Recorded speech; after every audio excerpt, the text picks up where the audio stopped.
मेरे प्रिय आत्मन,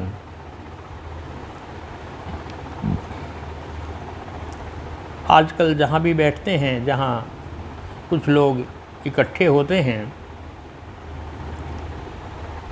प्राय एक बात कहते हैं कि आज का आदमी धार्मिक नहीं रहा, अधार्मिक हो गया है। पुराने आदमी, पहले के आदमी बड़े धार्मिक थे। जहाँ भी देखो यही चर्चा होती है। लेकिन ये कहना बिल्कुल गलत है कि पहले के आदमी बहुत धार्मिक थे और अब का आदमी बड़ा अधार्मिक हो गया है। यह सत्य नहीं है। असल में आदमी का अहंकार इसी तरह सोचता है कि हमारे पूर्वज बड़े धार्मिक थे, हमारे पूर्वज बड़ा धर्म का पालन करते थे, नीति का पालन करते थे और बहुत अच्छे थे, हम खराब हो गए हैं। कुछ लोग ये भी कहते हैं कि हमारे प्राचीन लोग 300 वर्ष तक जीते थे, 500 वर्ष तक जीते थे। अब तो आयु 70-80 वर्ष हो गई है। ये सब बातें गलत हैं। जितने भी वेद हैं, उपनिषद हैं, पुराण हैं, कहानियाँ हैं, सब में एक ही आकांक्षा, प्रार्थना की गई है कि आशीर्वाद दिया गया कि शतायु हो, जीवेत शरदय शतम, 100 वर्ष तक जियो। उपनिषदों में, वेदों में एक ही बात, जीवेत शरदय शतम, 100 वर्ष तक जियो। कुर्बन्ने वेह कर्माणि जीजी विशेष शतम समा, ईशावास्य उपनिषद कहता है 100 कर्म करते हुए 100 वर्ष तक जी। इसका अर्थ ये हुआ कि जो हम कामना करते हैं या किसी को आशीर्वाद देते हैं, वो देते हैं जो नहीं होता। प्राय भगवान करे ऐसा हो, 100 वर्ष तक तू जी। इसका अर्थ ये हुआ कि 100 वर्ष नहीं जीते थे, उससे बहुत कम जीते थे, तभी तो इच्छा करते हैं, आकांक्षा करते हैं तू 100 वर्ष तक जी, जीवेत शरदय शतम। ऐसे ही जब हम ये कहते हैं पहले का आदमी बहुत अच्छा था, धार्मिक था, अब अधार्मिक हो गए हैं, ये बात बिल्कुल गलत है। यदि ऐसा होता, हमारे सारे शास्त्र, सारे पुराण में जो कहानियाँ पढ़ते हैं हम, वो क्या हैं? जहाँ देखो सब के सब, जिसको हम पूज्य मानते हैं, कोई अहंकार से भरा है, कोई काम वासना से भरा है, कोई ईर्ष्या द्वेष से भरा हुआ है। जहाँ देखो इसी प्रकार की कहानियाँ हैं। दुर्वासा ऋषि इतने बड़े थे, तो ऋषि हैं, छोटी छोटी बात पर जिसको मर्जी शाप दे देते थे तो ऐसे हो जाए। तो ऋषित्व तो क्या है? ऋषि को तो उदार होना चाहिए, कृपालु दयालु होना चाहिए। ऋषि तो संत होता है। कहाँ संतत्व था दुर्वासा में? महर्षि च्यवन की पत्नी सुकन्या और उसके साथ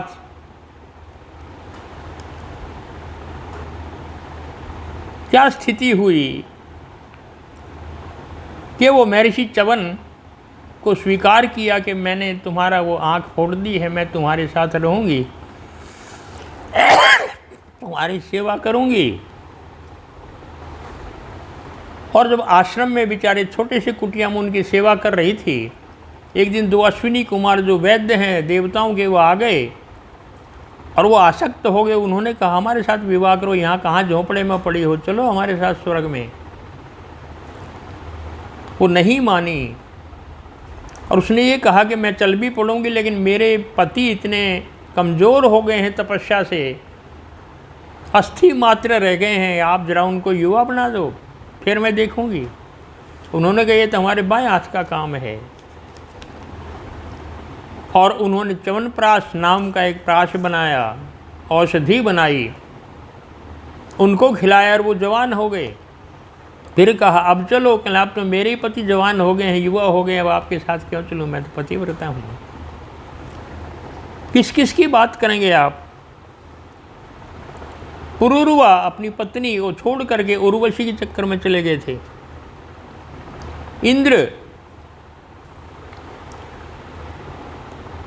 महर्षि गौतम जब गंगा स्नान करने प्रातः काल जा रहे थे,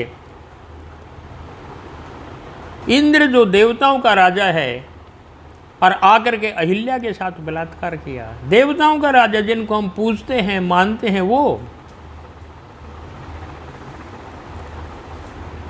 क्या है ये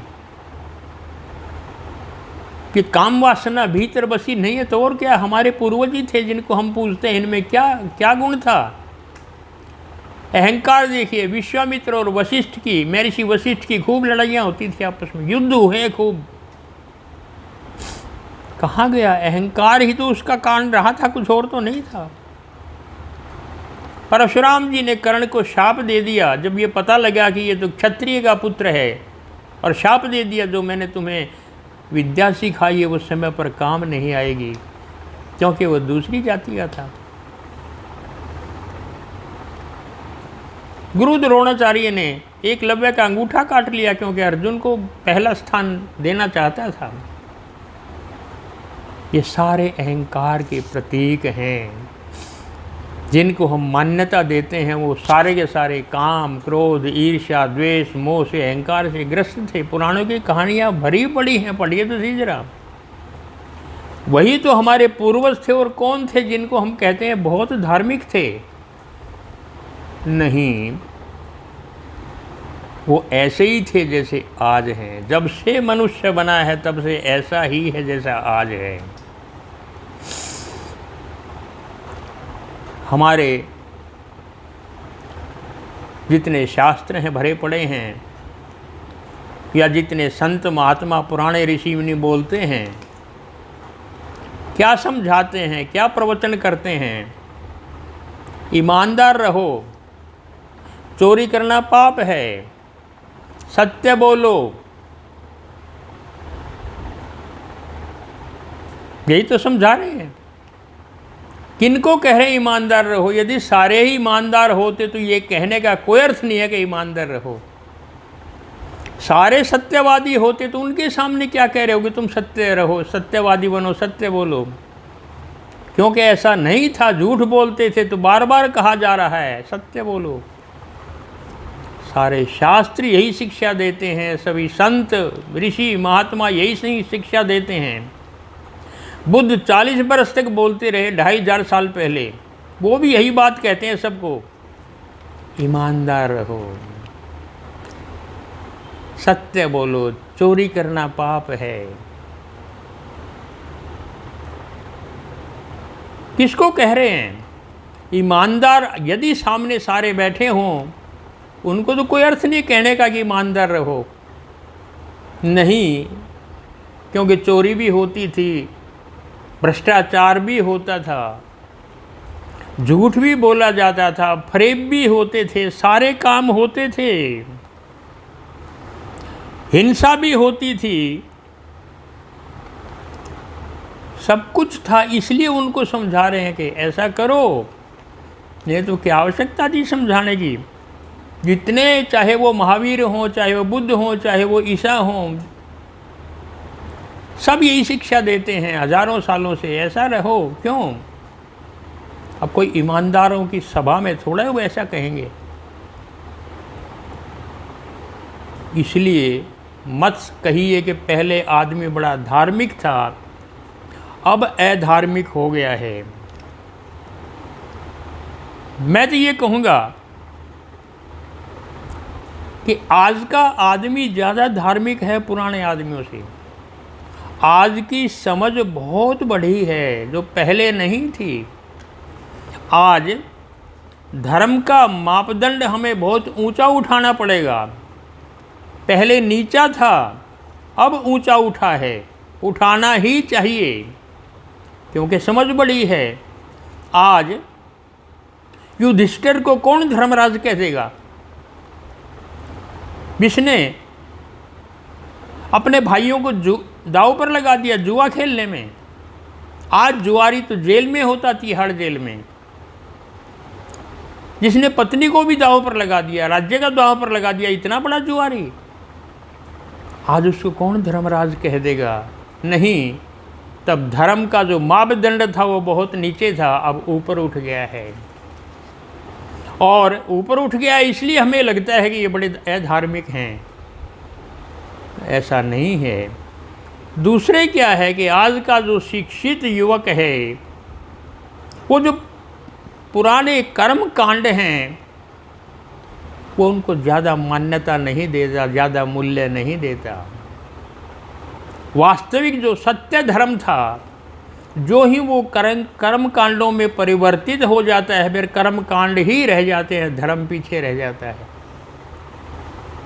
कुछ भी बात हो, ये व्रत कर लीजिए, गंगा स्नान पे चले जाइए, यज्ञ हवन कर लीजिए, ये मंत्र पढ़ लीजिए, यही तो सिखाया जाता है। जाइए मंदिरों में, क्या करते हैं, यही है। ये पाठ कर लीजिए, बस ये धर्म रह गया है। ये रीति रिवाज हैं, ये कर्म कांड हैं, ये धर्म से इनका कोई संबंध नहीं है। सारे बाह्य आवरण हैं, धर्म बहुत भीतर की वस्तु है। सब हम ऊपर ऊपर से गा के आ जाते हैं, भीतर हमारा अंतरतम छूता नहीं उनसे। इसलिए आज की शिक्षित पीढ़ी वो इन चीज़ों को मानती नहीं है, इसलिए कह देते हैं बड़े अधार्मिक हैं। यदि इनको माने, जो पंडित पुरोहित कहें वही सारा माने कि जाओ तीर्थों पर जाएं। अब आज का युग कहाँ जाएगा तीर्थों पर, उनको पता है गंगा का जल की स्थिति क्या हो गई है, पैर इसमें अंदर डालना मुश्किल हो गया है। पहले साफ तो करो गंगा जी को, हमने गंदी की है।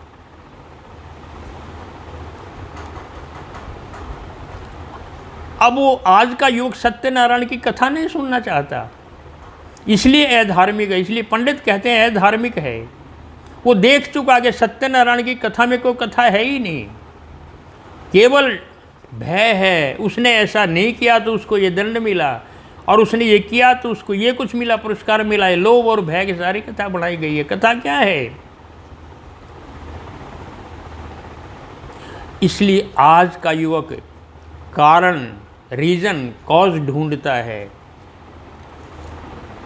उसको वैज्ञानिकता चाहिए। धर्म, सत्य धर्म पूर्ण वैज्ञानिकता पर आधारित है, लेकिन कर्म कांड जहाँ धर्म का स्थान लेते हैं परंपराएं, बस वहाँ गड़बड़ हो जाती है। और हम कोसने लगते हैं कि आज का आदमी जो है वो तो अधार्मिक हो गया है। नहीं, यदि कोई व्यक्ति मंदिर में नहीं जाता तो अधार्मिक नहीं होता। चर्च में जाना आवश्यक नहीं है। सबको पता है क्या स्थितियां हैं मंदिर में, जो बैठे हुए हैं वो कितने धार्मिक लोग हैं। सिवाय कुछ कर्म कांड को पूरा करने के लिए जो उन्होंने रट लिया है, धर्म कहाँ से आया है? बड़े बड़े मठाधीश बैठे हैं बड़े बड़े आश्रमों में, जिनको लाला जी लाखों करोड़ों रुपए दे करके आते हैं, बड़े बड़े हुए हैं। उनके व्यक्तिगत जीवन को मैंने बहुत निकट से देखा है। उनमें धर्म का अंश भी नहीं है। अहंकार युक्त हैं, पैसे से भर गए हैं, पूछिए मत आप क्या है। और जितना आ गया है पैसा बहुत है, लेकिन फिर भी लोभ है कि कौन कितना दे करके जाएगा। और फिर कहते हैं आज का आदमी धार्मिक नहीं है। नहीं, आज का आदमी अधिक धार्मिक है। मैंने बताया आज का मापदंड जरा ऊपर हो गया है।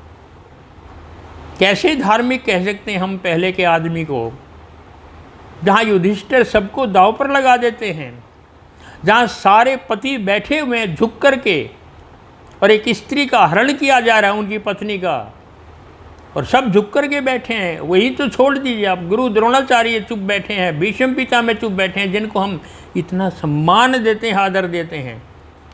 ये कौन सा धर्म है? उनके सामने कुकृत्य हो रहा है, वो किस चीज़ से बंद करके वो चुपचाप बैठे हैं। आप इसको धर्म कहेंगे? धर्म तो कृष्ण के पास था, जो उन्होंने आकर के हस्तक्षेप किया और उसको मुक्त करवाया। कौन कह सकता? उन दिनों भी सीता चोरी होती थी, उन दिनों भी राम रावण का युद्ध होता था, सब कुछ होता था उन दिनों। अहंकार भी था, चोरियां भी थी, बलात्कार भी थे, क्या नहीं था?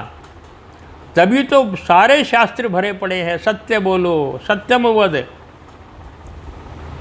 धर्मम चर, धर्म पर चलो। क्योंकि धर्म पर नहीं चलते थे, इसलिए कह रहे हैं धर्म पर चलो। अगर चलते तो शिक्षा देने की आवश्यकता क्या थी?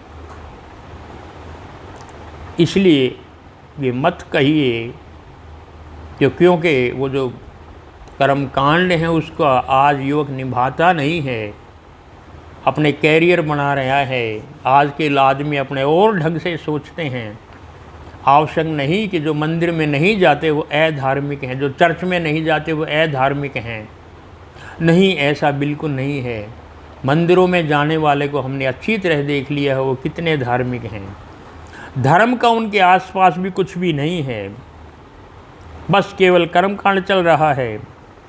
धार्मिक आदमी सदा मुक्त होना चाहता है, वो मोक्ष की बात करेगा। मोक्ष का अर्थ है मुक्त। और ये आदमी जितने ये आज की परंपराएं ही आदमी को बांधना चाहती हैं, ये करो और ये नहीं करो, विधि निषेध है, ये करोगे तो ये मिलेगा, ये नहीं करोगे तो ये पाप लगेगा।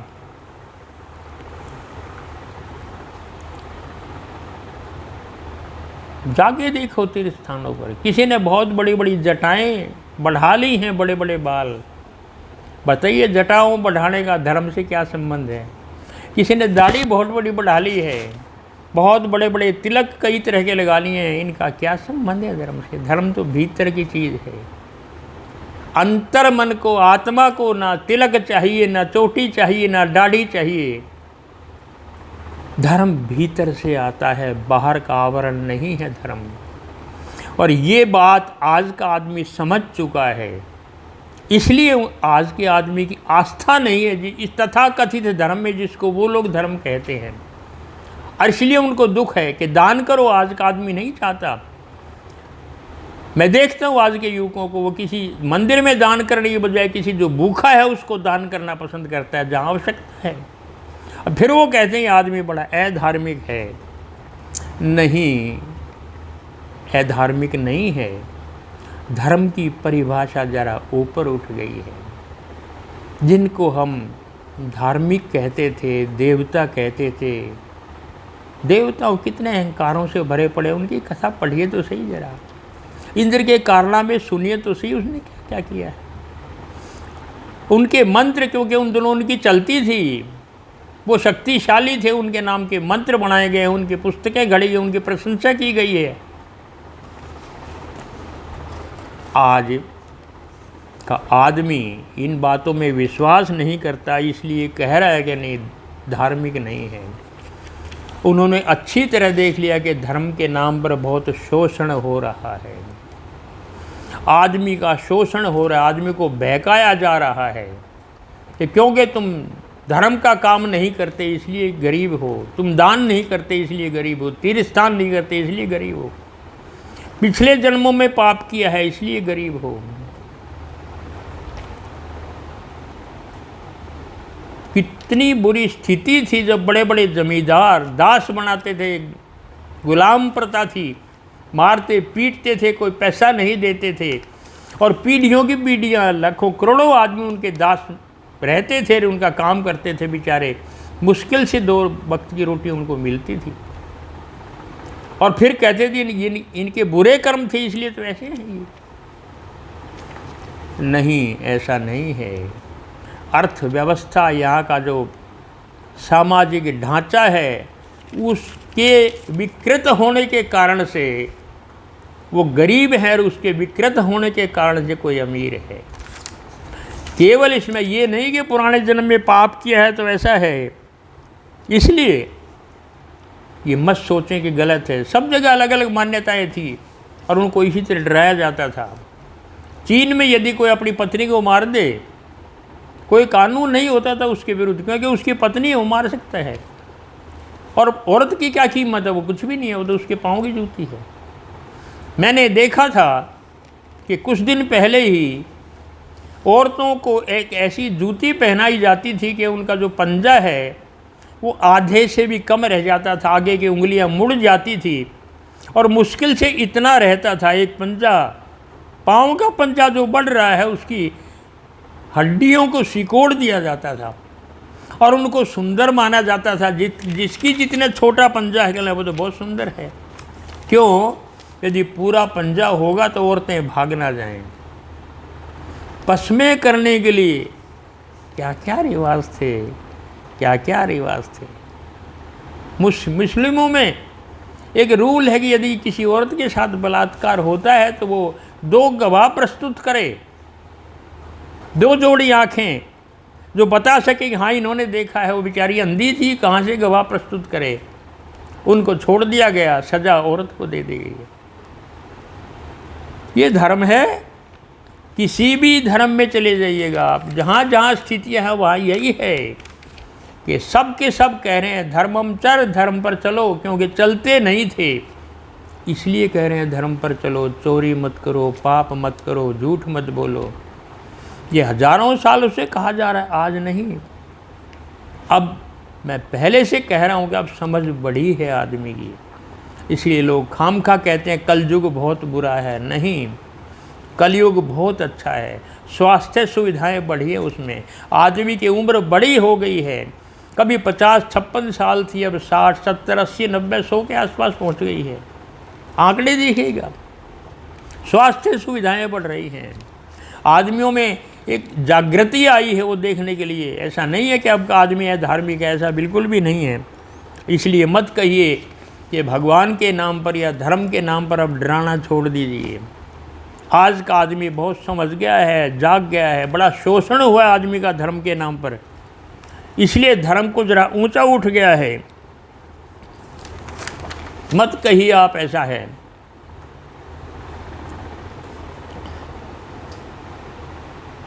जहाँ भी देखते हैं एक ही बात, हमारे पूर्वज बहुत धार्मिक थे। अहंकार पैदा होता है। हमारे पूर्वज बड़े थे, लेकिन ये सदा और होता आया है कि धर्म जो प्रारंभ होता है, जिसको भी जो प्रारंभ करता है वो सत्य पर आधारित होता है, वो खरा होता है। बुद्ध आए, मान लीजिए बुद्ध धर्म चला, बुद्ध के पास जो भी आदमी आए थे उनके शिष्य बनने के लिए, वो अज्ञानी नहीं थे, वो बहुत बुद्धिमान व्यक्ति थे, श्रेष्ठतम लोग थे उस समाज के। ऐसे नहीं आए थे, खुद राजा के पुत्र थे बुद्ध, तो उनके पास कितने ही राजपुत्र उस समय पर आए थे। जो लोग वो इकट्ठे हो गए थे सब बुद्धिमान थे, सारे के सारे विचारशील थे, तेजस्वी थे, प्रतिभाशाली थे। ऐसे नहीं थे। जब तक बुद्ध थे वो रहे, लेकिन जो ही बुद्ध चले गए और फिर वो धर्म रह गया जिसको बुद्ध धर्म कहते हैं, तो बुद्धिमान चले गए, फिर बुद्धू रह गए। ये सबके साथ होता है। ईसा मसीह जब थे सब बुद्धिमान थे उसके शिष्य, जब वो चले गए तो सब बुद्धू रह गए हैं। केवल कर्म कांड। दार्शनिक कहते हैं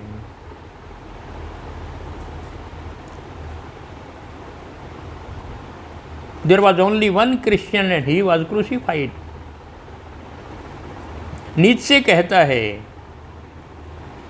एक ही क्रिश्चियन था, एक ही ईसाई था दुनिया में, उसको फांसी पर लटका दिया। अब कोई ईसाई नहीं है, सत्य कह रहा है वो। उसने ये भी कहा नीत्शे ने, गॉड इज डेड, भगवान मर गया है, क्योंकि उसके नाम पर शोषण चल रहा है पूरी दुनिया में, इसलिए उसको ये कहना पड़ा। तो जब धर्म आता है, जैसे बुद्ध के बाद शंकराचार्य आए 1000 वर्ष पहले लगभग। शंकराचार्य कितने प्रतिभाशाली थे, कितने आध्यात्मिक थे, सारी शक्तियों से वो बिल्कुल उनके पास थी, शक्तिमान थे वो, इतनी उन्होंने साधनाएं की थी। और उनके समय पर बिल्कुल जीता जागता धर्म था आदि शंकराचार्य के पास। जो ही वो चले गए, अब 4 शंकराचार्य, 4 क्या 8-8 10-10 कोई भी अपने आप को शंकराचार्य कह देता है। और वो शंकराचार्य कोई कांग्रेस से प्रभावित है, कोई बीजेपी से प्रभावित है। केवल कर्मकांड के सिवाय उनके पास कुछ भी नहीं है। बस कर्मकांड पूजा कैसे होती है इस पर वो लगे रहते हैं, लेकिन भीतर आत्मा तक बहुत कठिनाई से कोई जा पाता है। इसलिए जब नया नया अंकुरित होता है धर्म, कोई व्यक्ति उठता है, जैसे धर्म इकलौता है, परंपरा नहीं है, तो एक ताजगी लेकर के आता है। और जो ही वो व्यक्ति विशेष चला जाता है या सद्गुरु चला जाता है ऐसा, बस उसके बाद फिर कबाड़ा इकट्ठा हो जाता है और फिर वो कर्म कांड रह जाता है, रीति रिवाज रह जाता है, फिर ये चीज़ें चलती हैं। और उसके बाद फिर लोग इकट्ठे हो जाते हैं कि मेरी दुकान चला दो, मेरी नौकरी लगा दो, मेरी बेटी का विवाह करा दो। फिर ये धर्म फिर इन चीज़ों की समस्याओं को सुलझाता है पंडित पुरोहितों के पास जा कर के। लेकिन धर्म का काम ये चीज़ें सुलझाना नहीं है, ये ज़िंदगी की छोटी मोटी चीज़ों का काम सुलझाना नहीं कि मैं बीमार हूँ तो धर्म मुझे ठीक कर देगा, वो तो दवाई लेने से ठीक होगा। धर्म का काम तो पूरे जीवन की समस्याओं को समाप्त करना है, पूरे जीवन के दुख को मिटा करके आनंद से भरना है, वो धर्म है। ये छोटी मोटी समस्याओं के लिए नहीं है। लेकिन उसी को धर्म समझ लिया गया, उसी को धार्मिक समझ लिया गया, उसी को गुरु समझ लिया गया है। जो इन छोटी छोटी बातों की बातें करता गया वो बड़ा धार्मिक आदमी है। नहीं, आज का आदमी बिल्कुल अधार्मिक नहीं है, लेकिन चिंतन बड़ा है, सोच बड़ी है, उसका दायरा, उसका स्तर ज़रा ऊंचा हो गया उसकी समझ का। इसलिए लोग समझ लेते हैं धर्म मिट गया है। बार बार कहते हैं, भगवान कृष्ण कह के गए हैं जब धर्म की हानि होगी तो मैं आऊँगा। भगवान कृष्ण क्यों नहीं आ रहे हैं?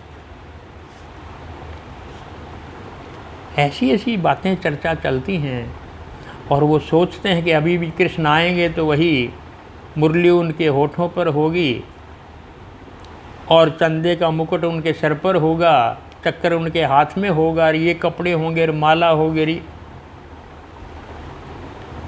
नहीं, कृष्ण चेतना है, कृष्ण व्यक्ति नहीं है। उसके बाद कृष्ण कितनी बार आए हैं, आते रहेंगे आगे भी। कृष्ण किसी भी रूप में आए, कृष्ण शंकराचार्य के रूप में आए हैं। कौन है उनकी आत्मा? वो कृष्ण की आत्मा है। कौन है कबीर के रूप में? कौन है रैदास के रूप में? वो सब कृष्ण की चेतना है। कौन है बुद्ध के आत्मा में? कौन है नानक की आत्मा में? ये सब कृष्ण की चेतनाएं हैं। जब जिस जिस रूप में जिसकी ज़रूरत पड़ी है वो आए हैं, वो सब में कृष्ण आते हैं। कृष्ण कॉन्शियस, कृष्ण की चेतना आती है। लेकिन हम वही कृष्ण उसी रूप में आएंगे, गायें चराएंगे, गोपियों के पीछे भागेंगे। कैसी कैसी कल्पना करता है आदमी। भूतकाल को पकड़ के रखता है, अतीत से बहुत प्रेम है आदमी को, आगे नहीं बढ़ना चाहता, जबकि यात्रा सदा आगे होती है, पीछे नहीं होती कभी भी। इसलिए मत सोचिए कि आज आदमी बिल्कुल अधार्मिक हो गया है और आज का आदमी बिल्कुल धार्मिक है। विश्वास करता है परमात्मा में। जो विश्वास नहीं भी करते तो भी कोई बात नहीं, वो अधार्मिक नहीं है, फिर भी धर्म का संबंध नहीं है। वो सत्य को जानता है, चल रहा है नेक राह पर, वो धार्मिक है। और मंदिरों में जाने वाला, मैं क्या क्या मंदिरों में होता है आप सभी अखबारों में पढ़ते हैं, ज़रूरी बात नहीं कि वो धार्मिक हो। इसलिए हम अतीत पर ध्यान ना दें, हम भविष्य की ओर चलें। हमें आगे बढ़ना है और आगे बढ़ के रीजनिंग, क्या कारण ऐसा हो सकता है, क्या ये ठीक है? बिल्कुल आज का आदमी पूछता है। आप सबूत दीजिए कि हाँ ये ठीक है, प्रमाण दीजिए कि हाँ ये ठीक है, तो आज का आदमी मान लेता है। इसलिए आज के सभी लोग इस टाइप के जो जिनका धंधा नहीं चल रहा, वो कह रहे हैं आज का आदमी धार्मिक हो गया है। नहीं, पहले भी ऐसा था। ये जो भाव हैं, चाहे वो काम के हों, क्रोध के हों, पहले भी थे। लोभ पहले भी था, ईर्ष्या द्वेष पहले भी था। मत कहिए आज हो गया, सदा से रहा है और आगे भी रहेगा। धीरे धीरे विकास हो रहा है, धीरे धीरे चीज़ें मिटे, भगवान करे कभी समाप्त हों ये भाव। लेकिन यदि विकसित हो रहा है तो बहुत अच्छी बात है। और ये मत समझिए कि कलयुग बहुत ख़राब है। कलयुग में सब तरह की समझ बड़ी है। इसलिए धर्म का स्तर, मैं तो फिर कह रहा हूँ, ऊंचा उठा है। नहीं तो आज जुआरी को कोई भी धर्मराज नहीं कहेगा। आज कोई भी अपनी पत्नी को दांव पर नहीं लगाएगा। कोई भी ऐसा व्यक्ति नहीं होगा कि एक नारी को बांट लें 5 भाइयों में, जाओ सब बांट के खाओ। वस्तु है कोई नारी क्या? इसलिए ये शब्द मैं कह रहा हूँ समाप्त होने चाहिए कि कन्यादान कोई वस्तु है? कन्या जिसका आप दान कर रहे हैं, कन्यादान महादान ऐसा कहते हैं। आप कन्या को अपने घर में रख सकते हैं क्या? कोई वस्तु थोड़े है वो। नहीं, वो प्राणवान है। जैसे तुम हो वैसी वो भी है। उसे भी जीने का हक है। कोई वस्तु नहीं है जिसको आप दान कर रहे हैं, जैसे मर्जी जिसको मर्जी दे देंगे। सोच बदलिए, सोच बढ़िए और बराबरी का दर्जा दीजिए सबको। आप पाएंगे वो जो पुराने रीति रिवाज हैं, सोच है, वो बदले। और धर्म क्या है ये सोच भी बदलनी चाहिए। जानना चाहिए धर्म का अर्थ क्या है। उसके बाद ही हम सही परिभाषा कर पाएंगे। आज इतना ही। जय श्री राम।